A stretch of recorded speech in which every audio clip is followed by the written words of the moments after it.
Pierre-Jérôme Manteneau pour la chronique Santé Bonheur et vous nous parlez d'une bonne nouvelle à l'hôpital de Boulogne. Voilà, après l'hôpital de Calais, on vient d'ouvrir une nouvelle aile à l'hôpital de Boulogne. C'est un projet qui a mis 20 ans à aboutir pour trouver les financements, pour boucler.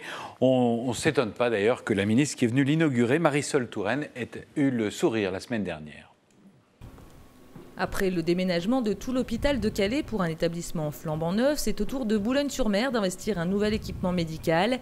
Inauguré la semaine dernière par Marisol Touraine, la ministre des Affaires sociales et de la Santé, cette extension de l'hôpital du Chêne offre de meilleures conditions d'accueil pour les patients et de meilleures conditions de travail pour le personnel, avec entre autres un tout nouveau laboratoire et davantage de salles de bloc. Ici, cet hôpital, il va permettre de mieux soigner, de mieux accueillir, de mieux accompagner les malades, mais il va aussi permettre d'être un lieu de référence, un point de contact. Et vous le savez, je fais de la lutte contre les déserts médicaux, je fais de la volonté d'avoir des soins de proximité partout sur le territoire une priorité. Et de ce point de vue-là, un hôpital solide, c'est aussi un soutien et une référence. Parmi les objectifs de l'hôpital de Boulogne, il y a l'amélioration de la sécurité des patients, bien sûr, mais aussi le développement des soins dits ambulatoires pour diminuer le temps d'hospitalisation.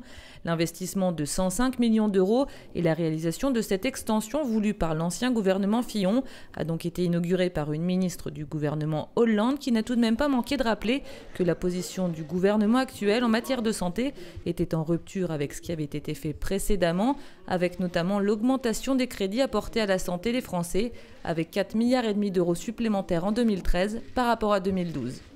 Alors, qui va pouvoir occuper cette nouvelle antenne, Pierre-Jérôme? Il y a plusieurs personnes qui s'installent, vous voyez, le corps médical, bien sûr, qui s'installe dans cette nouvelle aile, mais plus particulièrement la pédiatrie et la chirurgie.